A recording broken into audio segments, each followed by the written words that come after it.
दोस्तों ओम नमः शिवाय। आप सभी का स्वागत है हमारे YouTube चैनल में। आज की इस वीडियो में हम बात करेंगे अगस्त 2026 के मीन राशिफल के बारे में। जानेंगे इस महीने कौन ग्रह कहाँ स्थित होगा, आपके जीवन को किस तरह से प्रभावित करेगा। दोस्तों आगे बढ़ें इससे पहले आपसे निवेदन है, हमारे चैनल को सब्सक्राइब कर दें, बेल आइकन को प्रेस कर दें और जुड़ जाएं हमारे चैनल के साथ। दोस्तों पूरे महीने राहु द्वादश भाव में, वक्री शनि प्रथम भाव में, मंगल चतुर्थ स्थान में, शुक्र सप्तम भाव में और केतु अष्टम भाव में, व बृहस्पति पंचम भाव में विराजमान रहेंगे। बुध महीने की शुरुआत में मंगल के साथ चतुर्थ स्थान में रहेंगे। वह 5 तारीख में सूर्य और बृहस्पति के साथ पंचम भाव में, 22 तारीख से छठे भाव में सूर्य और केतु के साथ युति करेंगे। सूर्य भी 17 तारीख को छठे भाव में आ जाएंगे। तो ग्रहों की स्थिति कार्य क्षेत्र में आपको थोड़ा ध्यान देने का कार्य करेगी। वाणी से कड़वाहट को दूर करना होगा ताकि कार्य क्षेत्र में कोई समस्या ना हो। व्यापार करने वालों के लिए महीना ठीक ठाक रहेगा और पूरे महीने भगवान शिव का आशीर्वाद बना रहेगा क्योंकि सावन का महीना रहेगा और सावन के महीने में भगवान शिव की कृपा दृष्टि अपने भक्तों पर बनी रहती है। यानी इस महीने आमदनी जबरदस्त रहने के योग बनेंगे। पूरे महीने चतुर्थ भाव में बैठे मंगल की दृष्टि सप्तम और दसम भाव पर होगी। एकादश भाव पर भी मंगल की दृष्टि होगी। इसके अलावा बृहस्पति महीने की शुरुआत में सूर्य की दृष्टि भी एकादश भाव पर पड़ेगी। वक्री शनि की दृष्टि दसम भाव पर होगी। छठे भाव में केतु उपस्थित रहेंगे। बुध का प्रवेश 22 तारीख को छठे भाव में होगा। तो ऐसे में आपको अपनी वाणी पर नियंत्रण रखना होगा क्योंकि किसी से कुछ कड़वा कहना आपके लिए नुकसानदायक साबित हो सकता है। आपको परेशानी उठानी पड़ सकती है।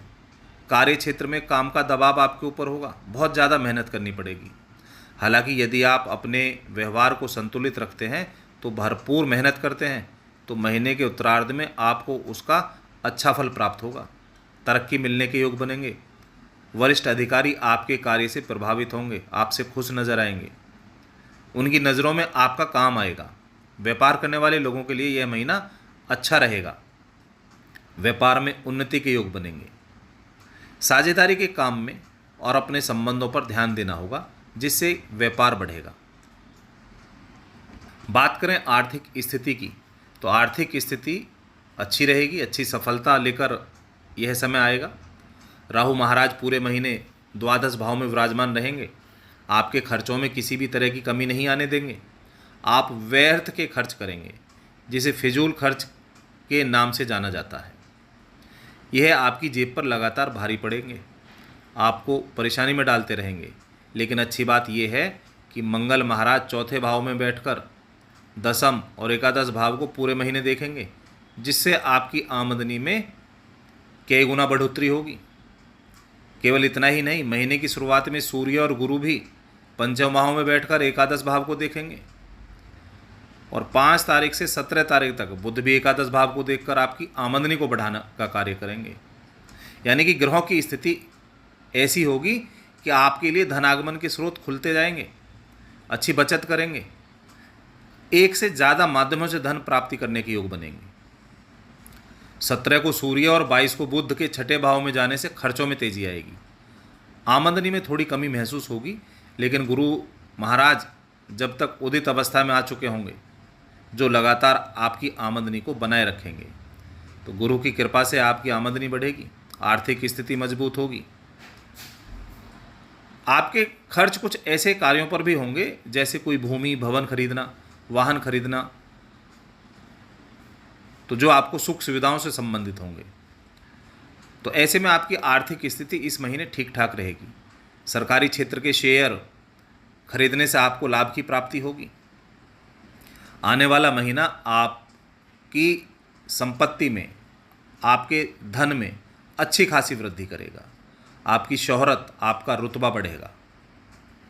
बात करें पारिवारिक जीवन की तो पारिवारिक जीवन लगभग ठीक ठाक रहेगा। दूसरे भाव के स्वामी मंगल महाराज पूरे महीने चतुर्थ स्थान में रहेंगे। महीने की शुरुआत में चतुर्थ स्थान के स्वामी बुध के साथ युति करेंगे जिससे पारिवारिक मामलों में कुछ छींटाकशी हो सकती है, लेकिन परिवार की आमदनी में बढ़ोतरी होगी। कोई संपत्ति खरीदने के योग बनेंगे। परिवार की आर्थिक स्थिति मजबूत होगी। मंगल के चौथे भाव में रहने से कोई भूमि, भवन या मकान से संबंधित सफलता आपको मिलेगी। बुध के महीने के पूर्वार्ध में पंचम भाव में होने से गाड़ी खरीदने के योग बनेंगे। 5 तारीख से बुध के पंचम भाव में जाने से पारिवारिक सदस्यों के बीच कहासुनी हो सकती है, वह भी दूर हो जाएगी। आपसी संबंध अच्छे बने रहेंगे। माता जी के स्वास्थ्य को कष्ट हो सकता है। भाई बहनों से आपके संबंध प्रेम पूर्ण बने रहेंगे। व्यवसाय में भी उनका योगदान आपको मिलेगा। परिवार के लोगों का स्नेह और प्रेम आपको मिलता रहेगा। बात करें वैवाहिक और प्रेम जीवन की, तो यह महीना सफलतादायक आपको प्रेम और वैवाहिक दोनों जीवन में सकारात्मक परिणाम देगा। हालांकि महीने की शुरुआत थोड़ी कठिनाई होगी, क्योंकि गुरु और सूर्य महीने की शुरुआत में पंचम भाव में बैठेंगे, जिससे प्रिय के व्यवहार में अहम की भावना आ सकती है। इसका आपको सामना करना पड़ेगा। 5 तारीख से बुध के यहाँ आकर बैठ जाने से कई बातों को लेकर जुबानी जंग हो सकती है। हालांकि 17 तारीख को सूर्य के यहाँ से निकलकर छठे भाव में जाने से इन समस्याओं में कमी आएगी। प्रेम बढ़ेगा। आपसी बोलचाल यानी संवाद मजबूत होगा। 12 अगस्त से बृहस्पति भी उदित हो जाएगा। उच्च राशि में अपना प्रभाव दिखाएंगे। बुध 22 तारीख को यहाँ से निकलकर छठे भाव में चले जाएंगे। प्रेम संबंध और मजबूत होगा। प्रिय के दिल में जगह बना लेंगे। रिश्ते में विश्वास, मजबूती आएगी। यदि आप विवाहित हैं तो सप्तम भाव में पूरे महीने शुक्र के विराजमान रहने से आपसी संबंध मजबूत होंगे।